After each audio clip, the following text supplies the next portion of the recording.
But yeah, man, stand up is what I love, man, and it's nothing like, man, making people laugh, man. It's better than money, man. You mentioned Martin Lawrence, so he was one of your influences.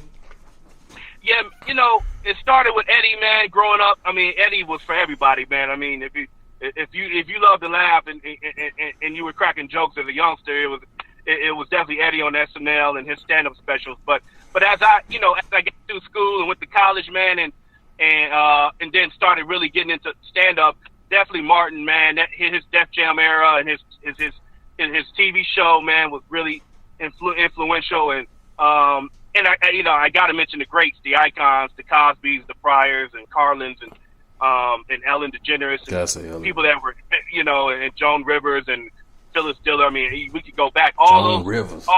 Phyllis Diller. All those guys were definitely, man, because I studied, and you know this, but I studied comedy, man. It's not, I'm doing it, but also Red Fox, I throw him in there, and Dick Gregory. Like, all these guys, man, I've been studying from day one, man, and for years, man, and to this day, I still look at them. Bill Hicks, I'm gonna throw his name in there, man. Like, people that I'm a student of the game, is what I'm trying to say.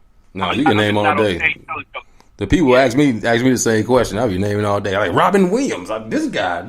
You know what I'm saying? So Steve Martin and all the Dangerfield. Stephen Wright. Stephen Wright. Oh, genius. We were just talking about him the other day. Like, this dude, man. Everybody biting this stuff. No love. No love at all. Stephen Wright, man, is the icon, brother. So there you go. Does it piss you off like these young guys don't know? Like, we actually are older people now. Like you bring it back Eddie, and people just think Eddie do the voice on Shrek. They don't know what we know. They have to watch Coming to America on Thanksgiving with their mom now to know who he is. Like, oh, that guy, yeah. But no, that he was like the biggest star ever. Like, I don't think there's ever been anybody that big in comedy, but like, Kevin Hart. But as far as like talented, and not saying Kevin Hart ain't talented, but come on, man, Eddie, he was just hitting everything. And I mean, not like little small 1 week movies. Like Beverly Hills Cop was like the largest movie at the box office for like years. I mean, for that whole summer, it was the biggest movie that year. Yes, no doubt. No, it does, man.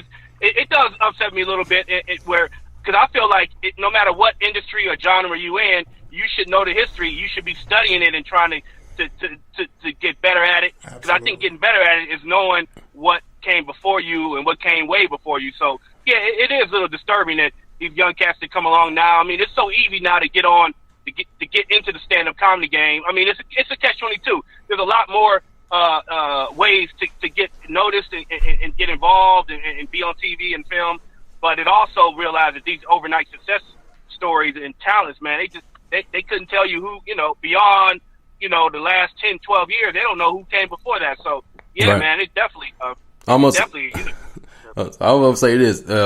This has nothing to do with comedy, but it's hip hop. Actually, I was talking to this guy. This was like 10 years ago, and we were talking about rap music.